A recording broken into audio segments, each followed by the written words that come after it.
that rolling? Yeah, good. Right, let's get straight into this. Hello, how you doing? Mike here. The Canon M50 has been out for approximately 1 year now, and upon its release, there were a couple of specs that really sparked everyone's attention. One of which was the fact that it could do 120 frames per second, but that was only available in 720p, and I, like most of the people in the world, thought, okay, that's nice, but it's 2018 and now it's 2019 and I'm not shooting in 720. That's not happening. So, yeah, I've kind of ignored it. I shoot at 1080p bare minimum and I'm not going anything below it. But I've had a question on my last, should we call it a Canon specific video? Which simply reads, it's from Cheyenne02. How you doing? Thanks for watching. Can you do an in-depth review of the M50 to 120 FPS frames per second? Please, with 6 E's. Nice work. Okay, I don't mind doing these kind of videos because it kind of challenges me to use a new feature on a camera I already have. How's that a bad thing? And by the way, this won't be a tips and tricks on how to use 120 frames per second. It will purely be what can this Canon M50 do at 120 frames per second, and how good does that 720p look like on a 1080p timeline. So let's give it a go. Oh, my light just died. Let me show you what I was using. Look, a hotel menu and a little aperture travel light. I mean, he's going to travel with a softbox, I'm not. Fun fact, I use the Aperture Amaran AL M9 light and I've never charged it. I've had it probably a month of on-off use and I've never charged it, so this will be my first charge of this rather brilliant light. So I recommend you get one of these. Anyway, I need to charge this. Please forgive the poor lighting of this end part. Right. By the way, if you're new here to this channel, welcome. First of all, I'm kind of a travel vlogger, but I like to showcase the equipment that I'm using to make these travel vlogs. So I hope in sharing them, I learn stuff about the equipment I have, and maybe you pick up something as well. So everybody wins. And look, let's be honest, every time we create a new video, you always learn something new, right?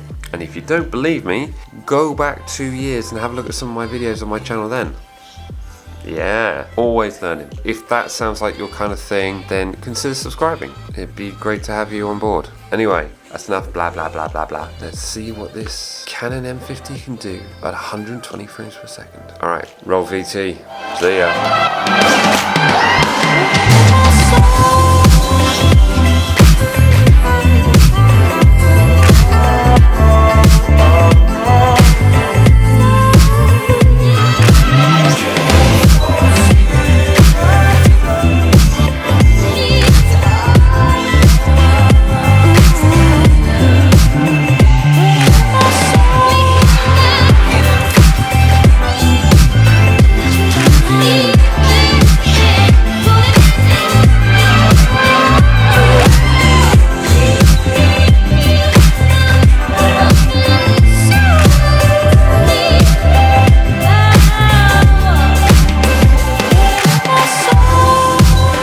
There you go, some clips of the M50 using the 120 frames per second on 720p. How did that look? Let me know in the comment section below. Couple things to remember, actually 5 things to remember. I've made some notes. First of all, the 180-degree angle shutter rule. So basically what you've got to make sure is that because you're shooting at 120 frames per second, your shutter speed needs to be at double. And on the M50, I don't think you can do 240, but you can do 250. So that would be close enough. Second thing, there's no audio, but not that you'd ever really need it unless you're doing some kind of dialogue clip and then you wanted to super slow. It's not a massive loss. And it also helps you identify the 120 frames per second clips because there's no audio on them.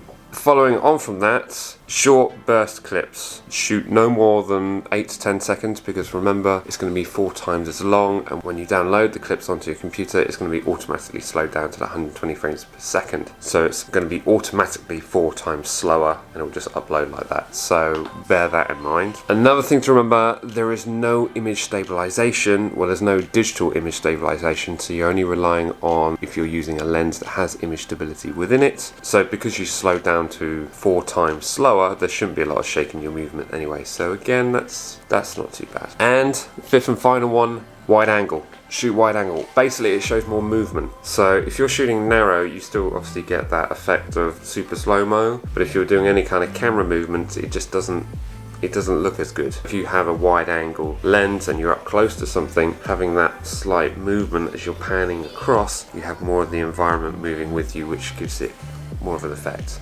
If you have a quick look at this clip here, you'll see exactly what I mean. It just brings in the environment into the whole shot. That's one thing I did learn from this. So there's the 5 things to remember. The 180-degree shutter rule. So the shutter speed has to be twice the frame rate. No audio, not you really need it. And there's no digital image stabilization from the Canon M50. Shoot short clips, 8 to 10 seconds, because remember they're going to be 4 times as long on your timeline. And shoot wide angle, generally looks better. Let me know what you think. Actually, I did say this wasn't going to be a tips video, but after shooting that B-roll, I learnt a bit.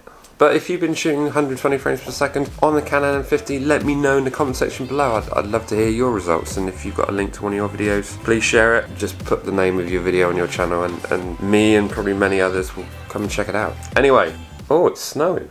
Ooh. I'm here in Sweden at the moment, and it's snowing epically, and I have a trip to the mountains coming up.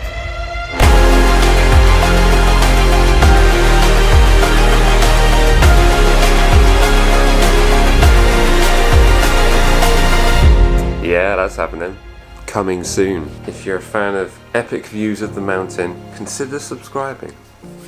Thanks for watching, and I'll see you next time.